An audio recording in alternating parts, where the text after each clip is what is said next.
What we're going to do this afternoon, receive updates on the Kaliloa Seawater Desal project. Of course, we have to accept the notes from our last meeting. Ernie's got some updates on happenings in and around the board, and then a little bit of a celebration. So that's where we're headed. Any questions, comments? So, opportunity for public comments on anything on the agenda. Seeing none, we will move on to Barry. Update on Kaliloa. And welcome everybody, and nice to see you all again. 50, yeah? I'm older than that. Anyway. Before I get into the desal plan, I just wanted to give you a short update on our water master plan update, because we're in the procurement. And when we first met back in 2015, it was really around the master plan and long-range infrastructure plan, and we said once we adopted it in 2016, we were going to update it every 10 years, and so that's in procurement right now. Maybe we'll be able to talk about it maybe at the next SAG meeting if there's space. But yeah, some interesting items that we're adding. Certainly wildfires is in there, and resource management. So anyway, I just wanted to bring that up. Okay, so Ernie and I have been working on this for, I don't know, like 2 decades, something like that, from the 1990s when we first started our feasibility study. So last year, we were able to award a design, build, operate, maintain contract with a company called Kaliloa Desalco. They're our DBOM contractor. And so that was July of 2023. We're not quite a year yet, but we're heavily into the design and permitting of the project on our land, and I'll talk more about it. But our project team the contractor is Nordic, PCL Construction Company, PACE. They're out of, I think, the West Coast. They're the engineer of record. They've done a number of these seawater desalination designs. And our local civil engineering consultant is Bars and Kubota. You may have heard of them. And our project manager is Carollo. So anyway, that's the big picture team. Kaliloa Desalco, they're an LLC. They are made up of 2 big desalination firms. One is Consolidated Water. They run desalination plants in the Southeast and in the Caribbean. We visited one of their plants back in 2001, something like that. So they've been doing plants since 1989, focusing their expertise in designing, building, operating, and maintaining these seawater reverse osmosis systems on island environments. The other partner in Kaliloa Desalco is Perk Water, and they're out of the West Coast. So they operate and maintain, they build and operate and maintain plants on the West Coast.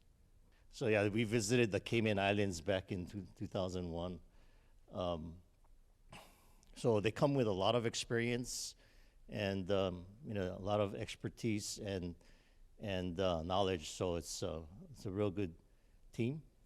We have 20 acres in the Kaliloa area. It's basically in Cambo Industrial Park. It was granted to us through the closure of the Barbers Point Naval Air Station back in the late 90s through the base realignment and closure. And in that process, they transferred, publicly conveyed 20 acres, and basically at the end of their airport runway. So this is a green field. There has been some activity prior to that, but it's basically a Keawe forest. So there's height restrictions because the plane's going to be flying over. We also had some funding authorization congressional funding authorization back in 2005, the Water Resources Act, with many thanks to Senators Inouye and Akaka back in the day. So it's authorized for funding, and we have applied for that funding through the U.S. Bureau of Reclamation. And so we, it's in two parts. We got the first, the planning and engineering grant, and then we have applied for the design and construction grant, and we hope to hear from them this month or next. Anyway, I talked about the service agreement.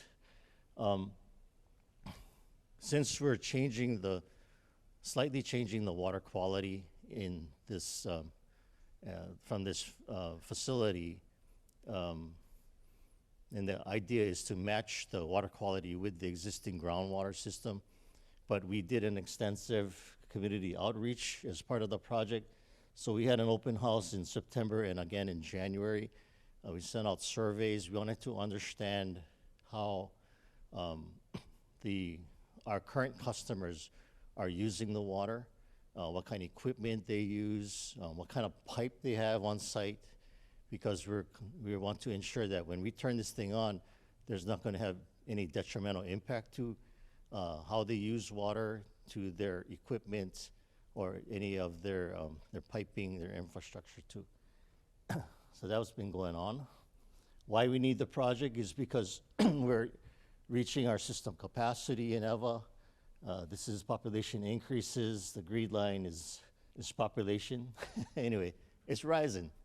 It's the EVA area is the designated secondary urban center, so they're directing the growth to EVA and Honolulu, and that's so that we can keep the rural areas rural, keep the country.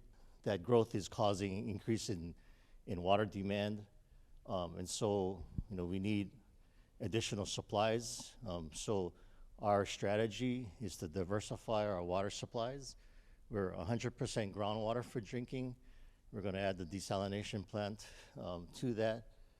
We also have the largest recycled water system in EVA. So that diversification and matching water qualities to use allows us to extend the potable resource into the future. We want, with climate change, the desalination is a drought-proof water supply. We're pulling salt water from 2 deep wells. And this is a cross-section of that edge, basically the site. We're pulling it from the blue salt water here going up into the plant, and it makes fresh water, and then the byproduct is brine concentrate, and that's injected into the upper cap rock, but it's not right at the site. It's off to the side, at least a quarter-mile away west of the site. This whole area is an underground injection control area, so it's allowable to inject the brine. And like how wastewater treatment plants, you may have heard like the Maui issues where they're injecting treated effluent into the water, and it's bubbling up and creating algal blooms in the nearshore waters. That's because the treated effluent is lighter than seawater, so it'll float. In this case, the brine is denser, so it'll sink down into the sediment layers and move out into the ocean, well below the coastal resources. And so we don't anticipate any nearshore water. It won't affect the benthic environment of the nearshore water. So that is one of the biggest issues with desalination, what to do with the brine. The other issue is power consumption. And so in a future phase, because we have 20 acres and we only use about 5 to 7 acres, a future phase is photovoltaic to just offset. It's not going to be enough to power the entire facility, but it'll offset. And it's really about resilience to climate change. So, okay. So these are some renderings that was submitted by Kalaeloa Disalco of the plant.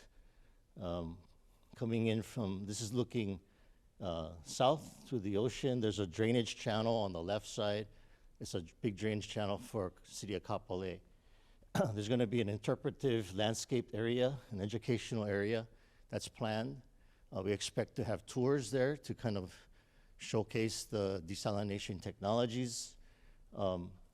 And of course, native plants, drought tolerant, irrigated with R1 recycled water, because our recycled water line goes right by this, this facility. So we're gonna flush toilets with the R1 water too. So it's gonna be very sustainable. This is site plans. There's some preliminary drawings. The site is here. That's Kalailoa Boulevard on the left.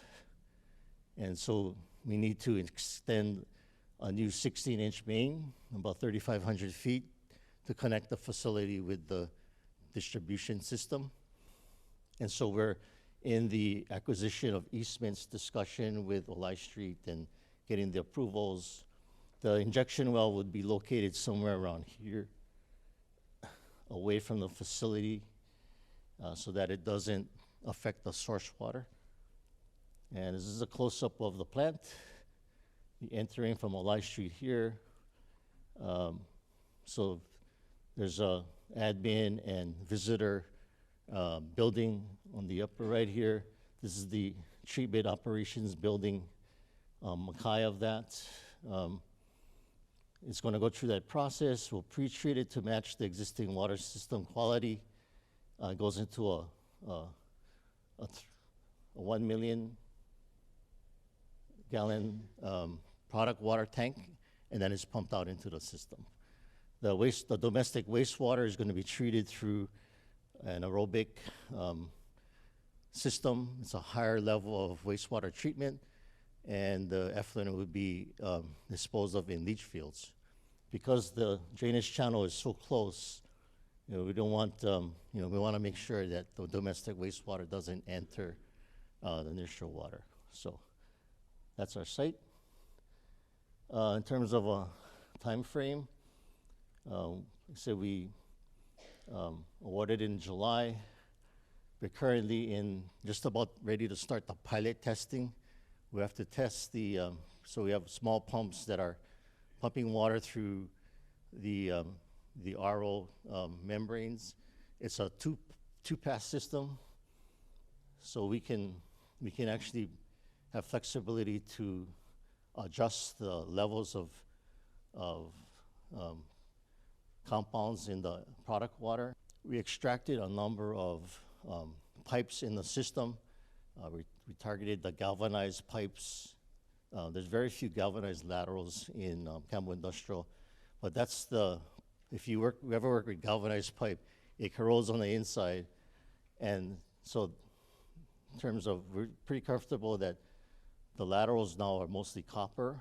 I think we pulled out the last one, but they have galvanized on site, and they have different, they have PVC, they have cast iron, ductile iron, all kinds of different pipe materials, but galvanized is the one that, if we change the water quality, we don't want the water coming out rusty, kind of thing. So we're doing that pilot. Should be 6 months, and that will inform the design. Construction is scheduled for July of 2025, next year, and final completion 2 years from then, November of 2027. My retirement date. And then we go into the operations period.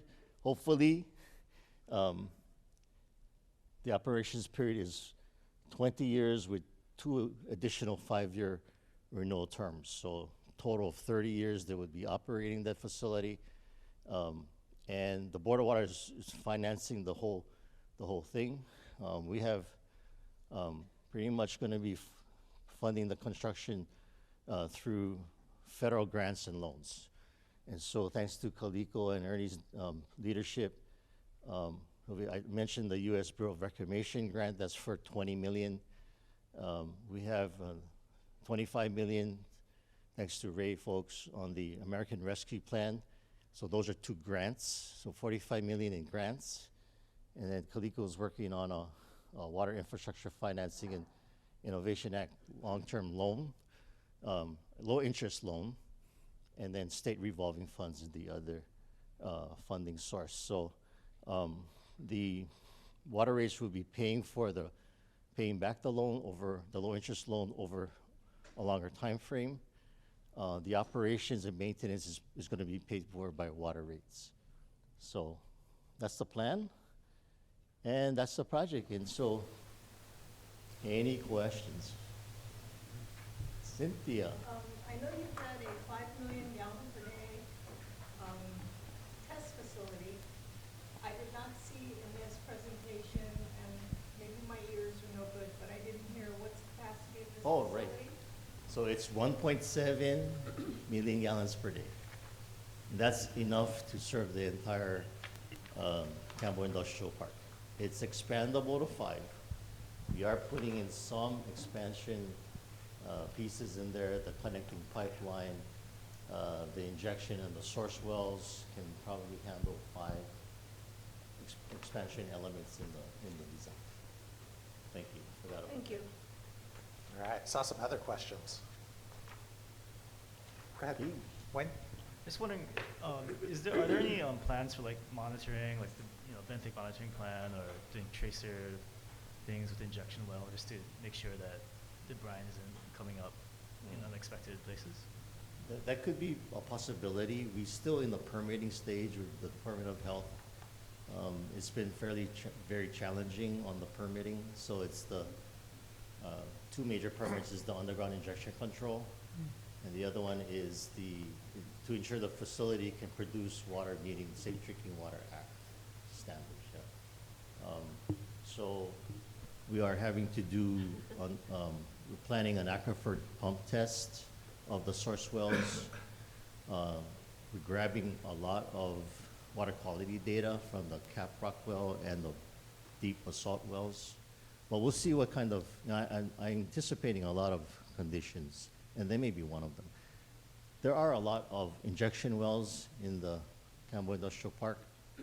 A lot of the power plants, the refinery, they have injection wells too, so we have to model it. We have to install monitoring. Well, we're going to be monitoring the existing wells that are in that vicinity as we start to do more pumping, the pump test, and we're sampling for just about everything you can think of. Thank you. All right, other questions? Dean? 100% of our water right now is potable, it's groundwater. So what percentage is this gonna take up of the total potable water? And is this just gonna service the Campbell Industrial Park area, or is it gonna go out into the homes and the, of the area? Right. out No, there? so the first percentage-wise, it's about 1%. A little over 1%, because we're pumping about 145, maybe 140. 1% of that is like 1.4, I think. Thank you. Never want to do calculations on the fly, especially in a recorded meeting. I could be like a couple of things off there, but yeah, so about 1%. And they just closed the AES and the Chevron refinery, right? So the water demand went down in Campbell. But currently, the amount of demand will be able to, the 1.7 was served in the Campbell Industrial Park. It depends on how they use water. Some may encroach up into the Campbell Business Park, but not into the residential area. So it's going to stay basically Malakoli and down. And then the water that's actually serving them now gets freed up for additional growth in the Eva area. Yeah. All right, Guy? The water that comes out of there from the reverse osmosis process, is it like RO or R1? Because I know RO is corrosive or, well, I Right, forget. right. So it's demineralized. It's not R1. R1 is recycled water. This is not recycled. It's seawater demineralized to drinking water levels. Yeah, so the reverse osmosis membranes take out all the minerals, and then they have to restabilize it. So they're using calcite contactors, basically replacing that with calcium carbonates to stabilize it. The water. Okay. And we did a number of testing in the distribution system, and how Department of Health will have a ton of conditions, when we get there. And then when we turn on, we're going to turn on it in phases. So turn on, like a quarter of the demand, and then monitor to see if there's anything happening. If nothing, then we can ramp up over a period of 6 months or something. We haven't really designed that yet, but yeah, that's it. It'll be stable, and corrosion is a big issue because if we don't stabilize it, then it's going to leach out a lot of the metals in the pipe. Yeah, so yes, we're paying particular attention to that. Helen? I am very sad to see that we are going to need this desalinization plant in my lifetime. I think it's so sad that we have such poor planning that we're cementing the island and building more and more apartment buildings, and now we have to siphon water from the ocean, and we don't even have enough food to feed everybody. I think our overall planning by government and everybody else is really flawed in the sense that we have to figure out what the limitations of an island is. And we just can't keep saying, oh, we need more of this and that, when we don't have enough water and food to sustain a population. So I don't know if there's any limit to how many people we can sustain in this one island. I mean, it's crazy. Yeah, when I first started back in the day, I want to say 85, a lot of the discussion was on carrying capacity. Is there enough water for the amount of growth that we're projecting? And that has just been a long-term, discussion, and good questions. And when you look at carrying capacity, it's a numbers game. The amount of sustainable yield on the island keeps dropping every time they look at it, but it's still like 393.5 million gallons per day is a sustainable yield of Oahu. Pumping is about half of that. But in South Oahu, it's fairly close to the sustainable yield. What this does is that, and certainly we have our conservation efficiencies and reuse. We're trying to promote on-site gray water reuse as well. We're doing it on all these different fronts. But we feel that, with climate change, we need a drought-proof supply in the event that, we get severe drought. We were just talking the other day about noticing that the last 5 years of groundwater levels have been decreasing. And, we're relying on UH rainfall forecasts. It's, they forecast that rainfall will be variable in the future. It'll be more intense. You can get floods, you can get intense droughts. We like the steady stuff, just trying to be making the system as diversified and resilient to climate change. So it's a small plant. It's expensive. We're not going to do a lot of it. But we felt that we needed to have at least that box checked. It'll give us opportunities to learn about that treatment process. None of the water is going toward growing food, right? No, we do have groundwater and also surface water diversions. The Department of Ag and a lot of the State Agriculture Development Corporation, ADC, is expanding agriculture in north of Wahiwa and in Kunia. But certainly, yeah, we're trying to ensure that, and promote farmers. In fact, we have in the last rates, we had that subsidized ag rate, and also have for new farmers to try to get them into farming, that we give them up to a 1-inch meter at no cost, just to start the farming. It's because it's true, yeah, we need the food. We need to be able to be more, we need to elevate the level of food security. But the majority of food is still imported. But we're trying to do what we can to support the local farmers. It's too expensive for ag, but it's just going to be for industry. Allison? Well, I'll say our operators are excited about this. I keep them updated whenever I learn something. I'm a little more just nervous about the water quality as long as it meets our standards. Don't be afraid of it. But as far as the capacity, because I know we're right on the kind of border of where it's going to reach. I don't know if you've been out there recently, but just taking into consideration, I know AES and Chevron have closed down, but within the since the beginning of this year, I think 4 more warehouse-looking things have gone up on Kalailo, north of where we are. But so that part is growing, and I don't know how much demand. I don't know what those companies are yet, but there's growth happening. So there'll be more demand.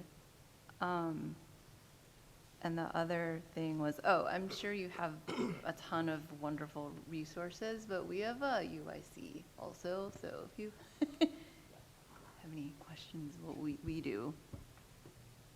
And we pay particular attention to Coca-Cola and the other bottling company, the Dasani place, because that really, having that consistent water quality allows you to provide a consistent product. So, thank you for sharing all of your on-site information and some of the water quality requirements you need.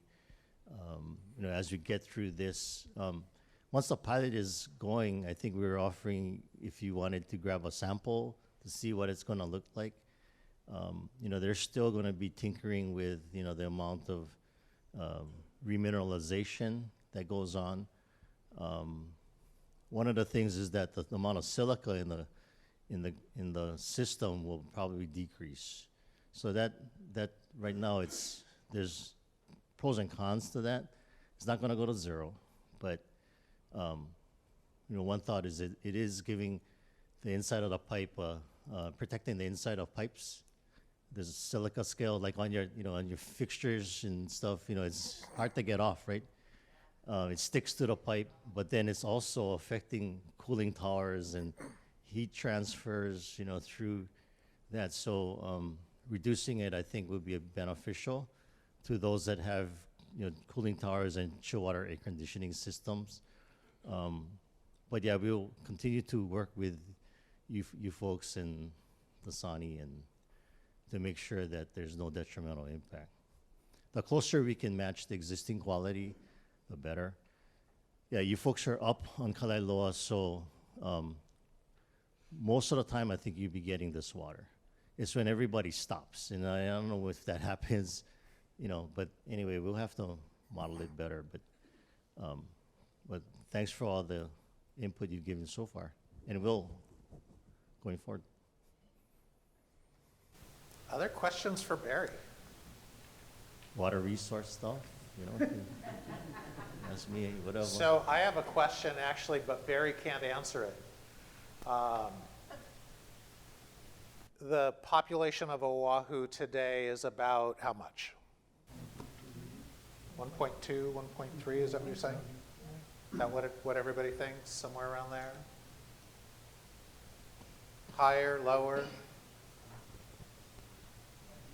I think we're a little under 1 million on Oahu residents at least, but with visitors, it's probably pushing us over 1 million. Okay. In 1970, the Board of Water Supply did this really great 50-year look ahead. And it's a bound book, and it's got a silver cover, I think, Ernie, with like a rainbow on it or something. And it was a 50-year look ahead, right, to 2020 plan. And at the time, anyone want to guess at what the projection of the population on Oahu was? So in 1970, the projection for the Oahu population was what? Anyone want to guess? 500,000, 1 million, who else? In 1970. They were projecting that the population in 2020 would be how much? 1.2. Who else? Oh, you're all low. Keep going up. They were projecting in 1970 in that plan, the population projection for 2020 was that the population on Oahu was going to be 2 million people. And that plan laid out what the new source of water supply would be, because it was recognized that the groundwater aquifer couldn't sustain that. So anyone want to guess what that gap was going to get filled with? Desalination, yeah. Actually, it was nuclear-powered seawater desalination. So here I had nothing to do with that plan. So here we are today in 2024. The population is around 1 million people, and the first seawater desalination plant with a capacity of less than 2 MGD is under construction. So what a different world, right? When you take these long horizon planning looks, and it just shows how much effort and how much uncertainty there is in all the planning processes that go on. So that's one of the reasons, as Barry mentioned, that the idea of updating the water master plan every decade was built into that plan, was exactly for the realization that those changes happen all the time. So I just, as Barry was doing the presentation, I was thinking back to that document and thought I'd share that. So I don't think we can limit to 2 million people on this island. that would be a lot of people, Helen. Yeah. So. Just want to add a couple of things. Back then, there was plans for a nuclear power plant in Heiakia Valley, Kaneohe Bay, and Kaneohe was going to be the second city. So maybe we've had some successes. Thank you for your advocacy, because we don't need a marina in Heiau wetland. You know? No, we don't. Let me correct you. Kahe was supposed to be a nuclear power plant. That's why that plant was designed to be a dual fuel source, one of which was supposed to be nuclear, and that's why it was in that valley, so that if anything blew, it blew out to the sea. Yeah, That's why that largest power plant on island is located there. right. It was only afterwards that they put into the state constitution, no nuclear. Right, right. But it was designed for both. Mm-hmm, mm-hmm, mm-hmm. Wow. Interesting history. All right, any last questions for Barry? Thanks, Barry. You're welcome, As everybody. always. Yeah, good presentation. Thank you, Barry.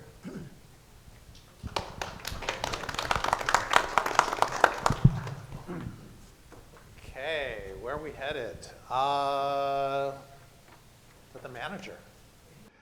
Thank you, Barry. Yeah, Helen, I think the questions are becoming even more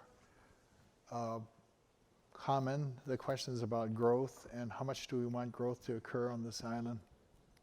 There's a tremendous push for affordable housing right now, and the needs to meet the basic human needs for people, housing, food, and water to survive. And those are important questions. How we have that conversation in our community, that is, I don't know the answer to that. And definitely, Board of Water Supply, from the resource standpoint, needs to be involved in that discussion too. So the update of the Water Master Plan that you all will have a part in, it's going to be a very important effort, very important update, because I've asked Barry and his team to really focus on resource also. What is the condition of the resources that we have, the groundwater resources that we depend on? I know we depend on the Water Commission to do that, but from the Board of Water Supply standpoint, let's take a hard look at it and what's happening with the resources. The other unknowns that came up since the 1970s, and Dave, I need to look for a copy of that plan. It was a nice bound silver colored cover on it. And Kathleen, maybe you can share, tomorrow you can drop it off in my office to see what the assumptions were in the past and what the realities are today.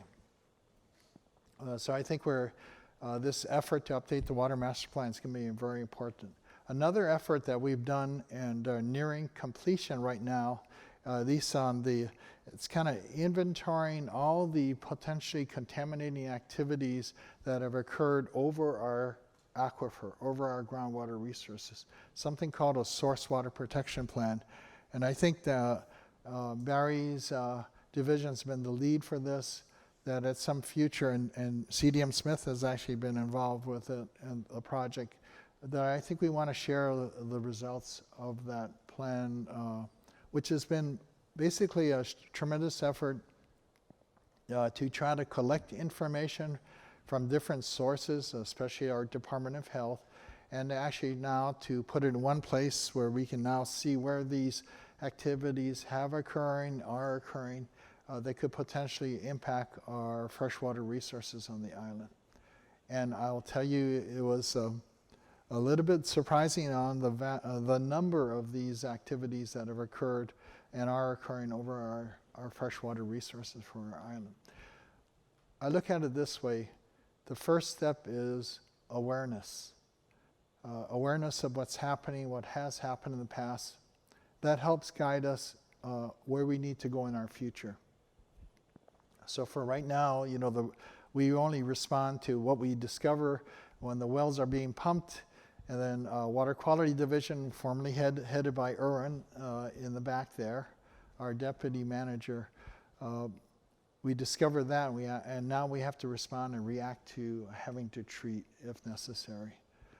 So this is all playing into, I think, our water master plan and where we go for the next 30 years at least. But some big challenges. When it comes to now Red Hill, just a quick update. You've probably been watching and hearing about it in the news, and Wayne Tanaka from the Sierra Club of Hawaii has been one of the advocates on behalf of our community for the protection of our water resources and accountability. But the Navy has successfully drained 104.7 million gallons of diesel and jet fuel out of the 14 of the 20 tanks at Red Hill, that underground facility between Mauna Loa Valley and Halawa Valley. But the work is far from over. They just recently took out another 1,000 gallons of AFFF concentrate liquid. AFFF stands for aqueous film forming foam. When you have oil fires, you don't put it out with water. They traditionally now are using foam to help suffocate the fires, because putting water on an oil fire would just spread it around. So they took out about a little over 1,000 gallons. I think it was 1,012 gallons of AFFF concentrate containing PFAS chemicals. Back in November 2022, they spilled 1,300 gallons of this concentrate liquid just outside one of the side tunnels at its 6 at the Red Hill facility. And that kind of seeped out into the environment, and they never recovered the majority of that.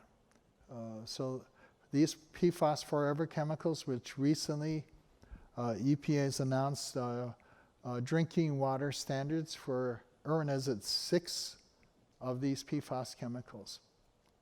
And some of the drinking water standards are as low as 4 parts per trillion and 10 parts per trillion. So EPA is regulating this because they have a risk to impact on human health from exposure to these chemicals. So they set these drinking water standards, I think the lowest that we've ever seen of any drinking water standards. Aaron, do we have any other standards, drinking water standards in the parts per trillion range? This is the first time. But this is a sign of how, significant these chemicals that have been around since the 1940s, developed by the chemical industry and been used widely in our society, including our homes. But these are out in the environment. Last year, the Navy did some baseline testing for these PFAS chemicals in groundwater monitoring wells in and around Red Hill. Something that we've been advocating for well over a year now, that they do this testing. They did the testing and they did find, I think they were a little surprised. They found more PFAS detections of different types of PFAS, some of them pretty significant levels of PFOA, PFOS, in and around monitor wells around Red Hill. In particular, I think a concentration around adit 3. Adit 3 is where you access that tunnel, that adit, or 3 is a side tunnel into the Red Hill underground field storage tank tunnel system. And it's also where their drinking water source Red Hill Shaft is located and access through that adit. And remember, Red Hill Shaft was contaminated back in November of 2021, contaminated the water system at Joint Base Pearl Harbor Hickam.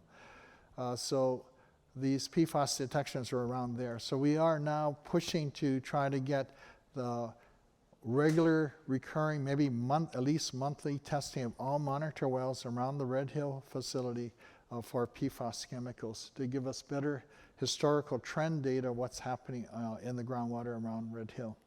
That's some of the latest happening with the Navy. I'm meeting with the Navy Admiral tomorrow, and I'm going to learn more about what's happening. Some of the things they're doing, they are looking at installing water treatment systems at their Red Hill shaft. They're in the planning and design phase right now. It's actually what they call a military construction project. And they're looking at installing a temporary water treatment system at their Aiea Halava shaft across from Red Hill, across from the Red Hill shaft, which is on the Red Hill side of the valley. The Aiea Halava shaft, a small water source, is actually located near the entrance into Aiea town. And they want to try to get that pumping back into their water system by treating the water. So they're doing a temporary treatment system there. The other thing they're working on now is activities toward closure, permanent closure of Red Hill.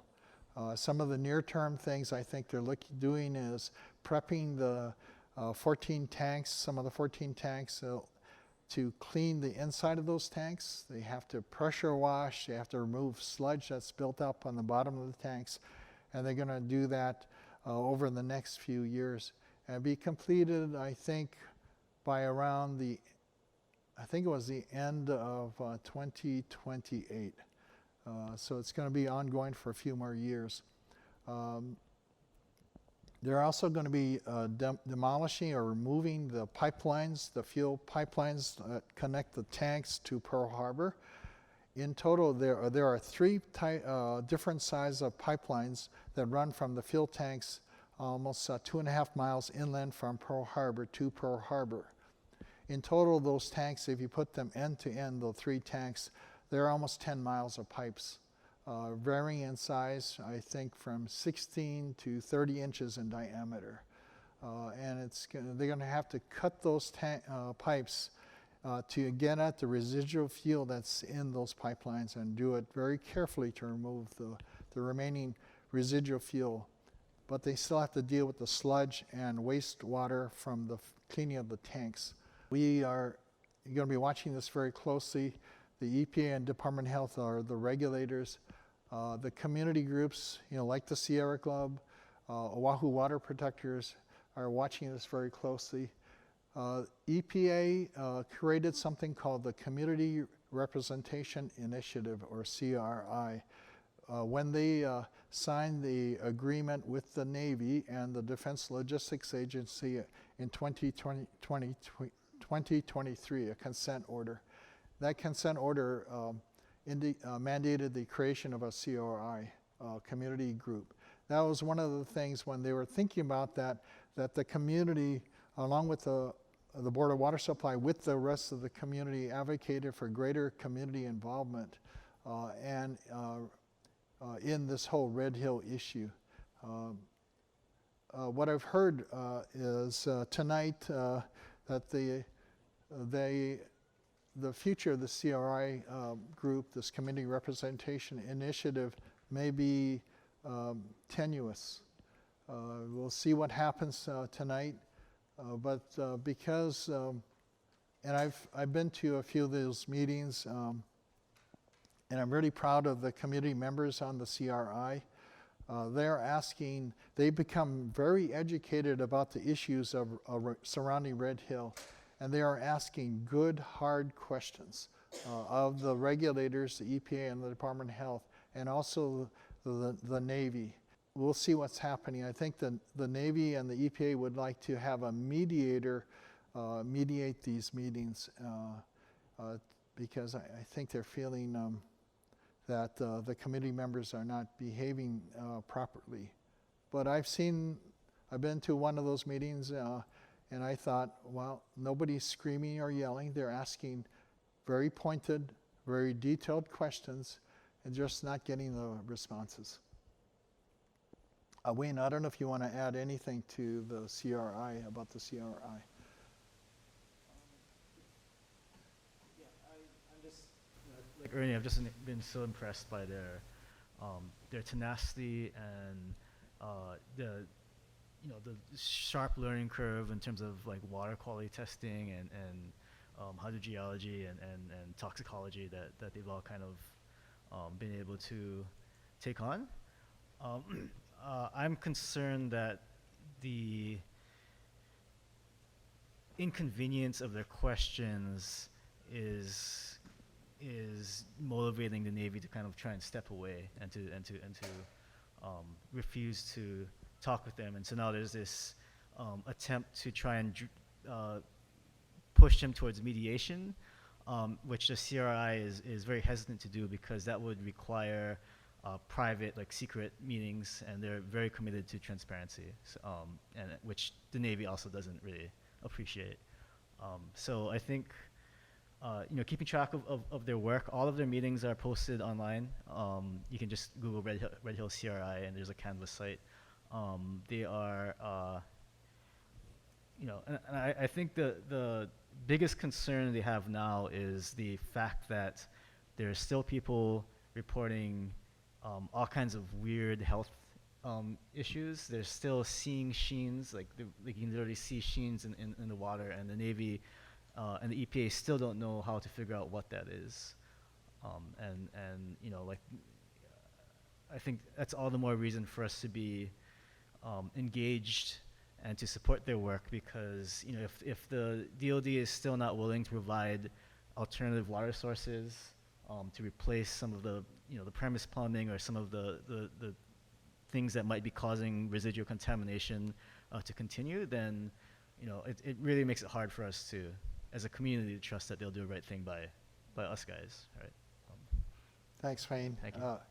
Kind of related to that is the test results. So after the Red Hill water system contamination serving Joint Base Pearl Harbor Hickam with JP5 and other chemicals, they entered into a long-term monitoring plan where the Navy would continue to test for about 2 years. Tests in the water system and in different locations, even in homes or in buildings. What's been happening over time, they have had detections of total petroleum hydrocarbons, and that's been actually increasing over the water system, and the frequency has been increasing. And at the same time, like Wayne mentioned, folks that live on the base, especially those that are in base housing, they're exposed to the water 7 days a week. There are more complaints of health effects and problems with the water. So tomorrow in our meeting with the Navy, we hope to hear an explanation on why they're having these petroleum hydrocarbon detections. They've tried to, I think basically their latest position has been it's related to the chlorine being in the water because it's a water system, it's chlorinated to leave a residual low level of chlorine in the water that has interfered with the testing for petroleum hydrocarbons. In the last 2 years, they took 8,000 plus samples and tested the water. But that's some of the latest happenings at Red Hill. The other important thing is the investigation into the nature and extent of the contamination of the environment, the INA and the water below the Red Hill facility and around the Red Hill facility in both directions, so Mauna Loa and Halawa side. That investigation needs to continue, and also efforts to try to clean up the mess, whatever has been used at the Red Hill facility. We've made requests in our recommendation because this facility is destined for permanent closure. It's not there yet, but they're not using it for active fuel storage, and they're going to permanently close it. There's no reason for secrecy anymore. That they should come forth and as a sign of good faith to our community, become totally transparent on the 80-year experience of this facility with leaks that maybe go back to when shortly after it was built back in the 1943. But tell us what was stored there, what was leaked or unaccounted for over its 80-year history, its location within that massive facility, so we can better understand what we're actually dealing with in terms of the environmental impacts of this facility, and maybe how we can target the efforts on the investigation and a remediation or cleanup. So far, they've kind of refused to do that. But I think we need to continue to press as a community for accountability for our military to clean up this mess that they've created. Because the question is going to be, what do we leave for future generations? Helen, I struggle with the desal project. I worked on it first in 1990. But I feel like right now all our water resources, eggs are in one basket, and it's in the underground aquifer, which depends on how much rain really falls to recharge these aquifers, and also are very vulnerable to contamination. So just some going through the process to develop an option for us in the future. The project Barry and I are working on is a very challenging project. Permitting is probably one of the biggest challenges. The technology is there, but getting the regulators to determine what the conditions are and how we can comply with them, those are some big challenges. So that's my update on Red Hill. There's been some recent news in the newspaper, like the Inspector General report that came out just recently. Wayne and others, and Arthur was on CBS News. The CBS ran a national story on Red Hill. Any questions, anybody? Cruz? Ernie, can you give me a status update on the exploratory wells in Aya? Okay, so we're drilling, military's drilling, the Navy's drilling a number of monitor wells. When we talk about an exploratory wells, Cruz, do you mean a well to become maybe a future water source that we can pump from? Yes. So we're looking at multiple locations, one at the IAF 497 reservoir, one at the Newtown 550 reservoir, and maybe at the 850 reservoir site. Those wells have not started construction. We're going through the design and permitting process. The IF 497, though, I think that is awarded, and construction might start later this year on that. We do outreach to everybody in the neighborhood around there to let them know what's being developed, answer any questions or concerns. But this is, we still have 3 water sources of the Board of Water Supply shut down. Our Halawa shaft, one of our largest that feeds urban Honolulu, is still shut down. Our IAEA wells and Halava wells are shut down. So we're looking for new sources to replace that capacity. And the question comes up often, why don't you just turn on Halava shaft? We haven't detected petroleum hydrocarbons in Halava shaft yet, but it's only 5,000 feet or so west of the, northwest of the Red Hill fuel facility. Yeah, we can turn it on, and you know, perhaps we could even install a water treatment system if contamination got there. What I don't know, and I really struggle with this, is that if I turn on this source that is across Halava Valley, less than a mile to the west of the Red Hill fuel facilities, we're both pumping from the same underground connected aquifer. Am I going to inadvertently pull more contamination westward, and that will spread it out further even faster? Beyond Halava Shaft, we have more Board of Water Supply wells. So where does this end? Where does it lead? And maybe it won't show up in my lifetime, but will it show up in the lifetime of my children or grandchildren? I don't have any grandchildren yet, but in future generations, you know, what will the legacy be in the future for that decision? And I don't have enough information. There are not enough monitor wells. There are not enough knowledge about how far the contamination has spread across Halava Valley for me to comfortably make that decision. And the other aspects of it too, I don't want to pump any kind of petroleum contaminants into our water system, because I look at what's happening to the water system at Joint Base Pearl Harbor Hickam, and I'll tell you, I think they're struggling. Anyway, thank you, Cruz. Other questions? Mark? You're mentioning the chlorine, and is the Navy suggesting that chlorine in the water may be creating a false positive with respect to petroleum hydrocarbons, or messing with the testing such that it indicates that the petroleum hydrocarbons are somehow higher than they might otherwise be? I'm going to ask Erwin to step up to a microphone.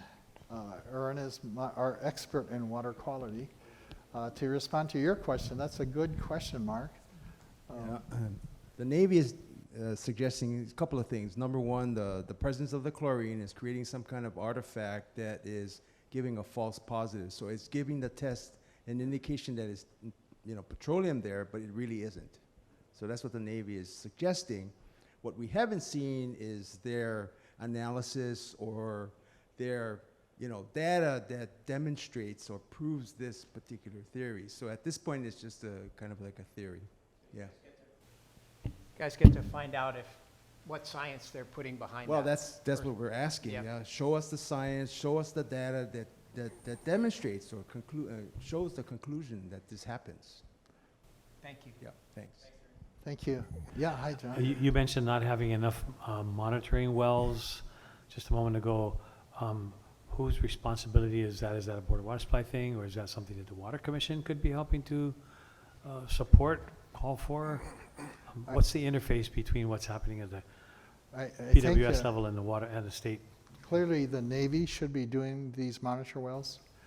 Board of Water Supply, we've chosen, and we've gotten some state funds, and we're using some of our ratepayer funds to do it, simply because if we put it in, we have clear control and access, and be able to analyze the way that we want to look for contaminants. Mm-hmm. If it is put in by the Navy, it's still, although I've had discussions at with the Assistant Secretary of the Navy, Meredith Berger, about this, we're still kind of struggling to get access to their wells. The Water Commission, I don't know if they have any funding or staffing that can actually install these wells, and but clearly it's probably right now primarily with the Navy and with also the Board of Water Supply. There is a separate effort that was led by our legislature and the Red Hill VI, a Water Alliance initiative, and they're advocating for federal funds being made available to the state to fund more of these monitor wells going in. Which Which would mean you would have access to the information that you're looking We for. have access, we can test for unbelievably, we can test now for PFAS every month instead of just once, and we're not going to test again. So So in the master plan that Board of Water Supply will be reviewing, and as those plans get submitted to the state level, to the Commission on Water Resource Management, making sure that there are spaces in those plans, whether they're blank pages or at least calling for that information, so that as the community is looking at those plans, we know what's there and what's missing. Might be a really important thing. yeah, thank you, John. We also didn't mention that for PFAS, we are in the procurement process to retain a consultant to look at that across our facilities at our different wells that we've detected low levels of PFAS chemicals. The source water protection plan, looking at, and I sound like I am harping on the military or the Defense Department, but there are also closed facilities that were located in central Oahu, in Waipio and Kipapa areas, and a fuel pipeline that connected those facilities all the way to Hickam Air Force Base.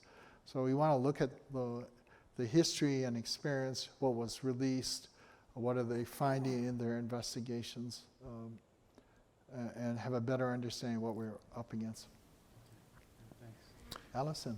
Okay, for the PFAS, let's say we start detecting it, is there a treatment for it? I'm going to ask Erwin. Yeah, thanks for the question. So EPA is current, they just came out with their final drinking water standards for PFAS. In that regulation identifies 4 different technologies that is required to be used to reduce the PFAS levels to below the maximum contaminant limits. So the answer is yes, there are 4 different kinds: activated carbon, nanofiltration, reverse osmosis, and ion exchange are the 4 different types.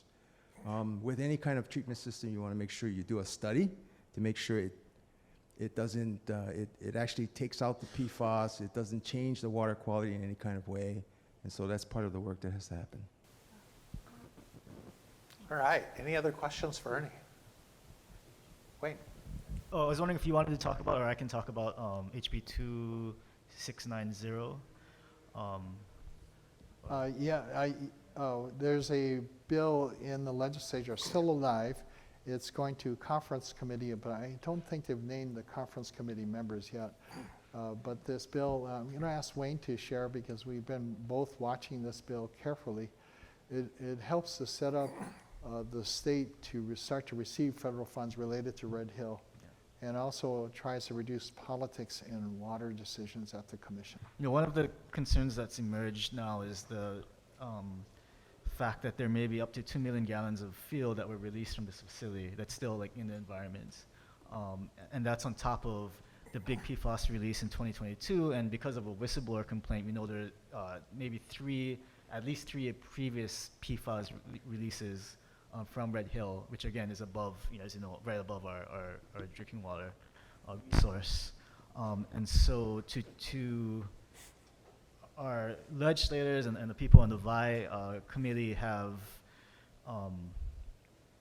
put together a proposal and a plan to kind of track and accelerate the remediation, the breakdown of this contamination before it starts leaching further into the aquifer and then maybe healing our other wells. And the estimate, which is, I think, in my opinion, a very low estimate of the cost of doing the monitoring wells, doing the Sentinel wells, doing the R&D, it's going to be about $750 million. We do think there is money being worked on by our congressional delegation, funding of about that amount, so that the federal government kind of pays for cleaning up its mess. But to receive and expend those monies, we need a state vehicle, what's called a special fund. And that's what this bill proposes, in addition to implementing some decades-old-long recommendations about making sure that political influences don't impact the work of the Water Commission. I think Ernie, as Ernie mentioned, in his testimony, he would never have been able to talk about Red Hill and sound the alarm if he was under, the thumb of a mayor. Not necessarily this mayor, but any mayor that has to worry about politics. Yeah, thank you for that clarification. Yeah. So I don't get in trouble, but yeah. I mean, it seems like a no-brainer. Like, who's going to walk away from $750 million? But, for whatever reason, we still don't have conferees. The House has disagreed with the Senate amendments, and conferees aren't being appointed. And we only have a short window. I think next week's the last week for them to come to a compromise. So what we really need is for folks to start reaching out to your elected officials and flagging this for them.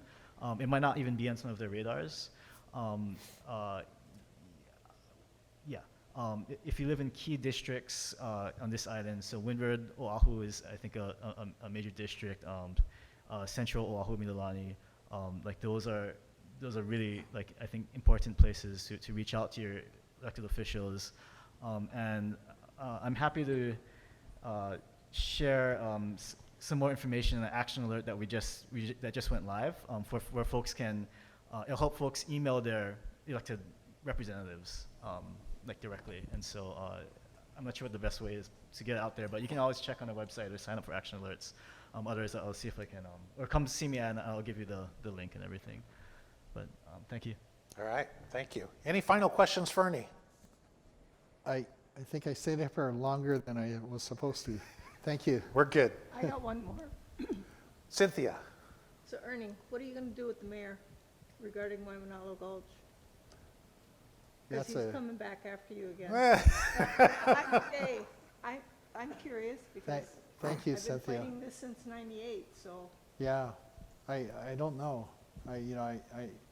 It was the news that came out this week that the military, the Navy, turned down the mayor's request to try to establish a landfill in Waipio Peninsula.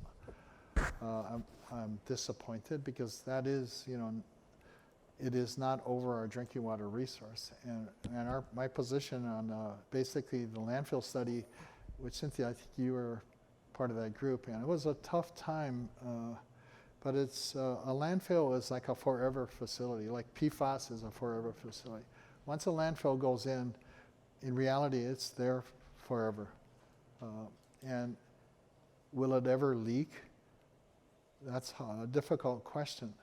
And once it starts leaking, the leachate or the rain that seeps through the landfill picks up all kinds of nasty contaminants, chemical contaminants. And from there it moves down to, if it goes through the landfill and the membranes that are under the landfill fail or start to leak, then it'll start to contaminate the groundwater below. And the locations could be very impactful to us. Because if the landfill is located like in central Oahu, the groundwater flows toward the ocean from central Oahu, and we have many wells there. So this is going to be an interesting discussion, Cynthia. And to answer your question about the liners, there is no expert that will tell you that those liners never leak. Yeah, and again, think about the facility is there forever, basically.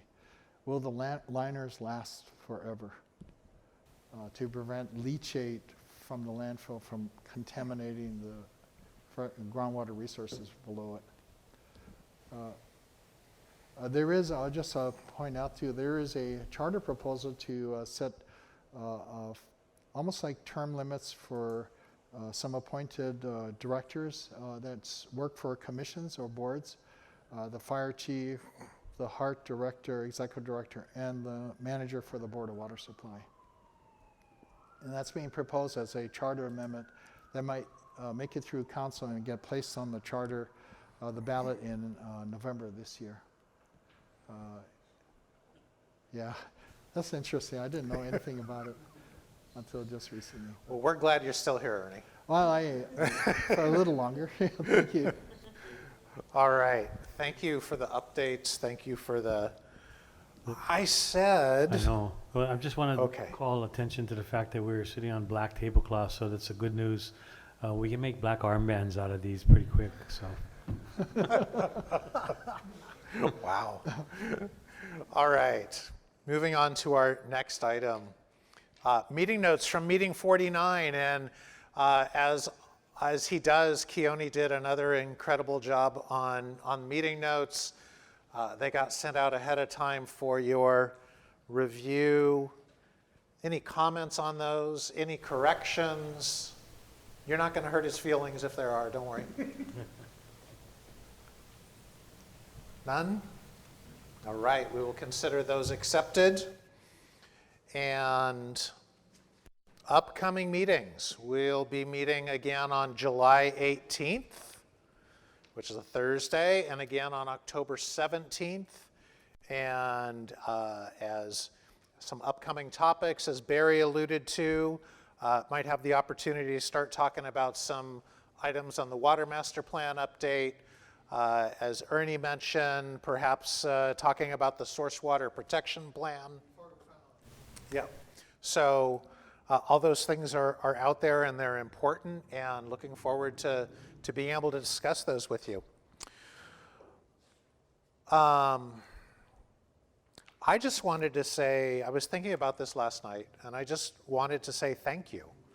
You know, in May of 2015, we got together for the first time, and you didn't know me, and I didn't know you, and Ernie and Barry were going, what are we doing going down the path of this stakeholder advisory group? And I think reflecting back on it today, what a journey it's been to the 50th meeting. And so and it's such an honor to work with all of you. And so thank you for your participation, your engagement, and for where we're going to head.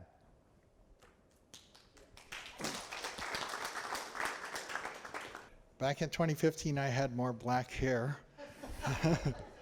But like Dave said, it has been an honor to work with all of you for now 50 meetings later. Our 50th anniversary is tonight. You folks rock. You're wonderful. You make us work harder, look at different things, look at things differently, and you've made a real difference. And I really appreciate and mahalo all of you for serving on our Stakeholder Advisory Group. And thank you so much. Mahalo. Thank you.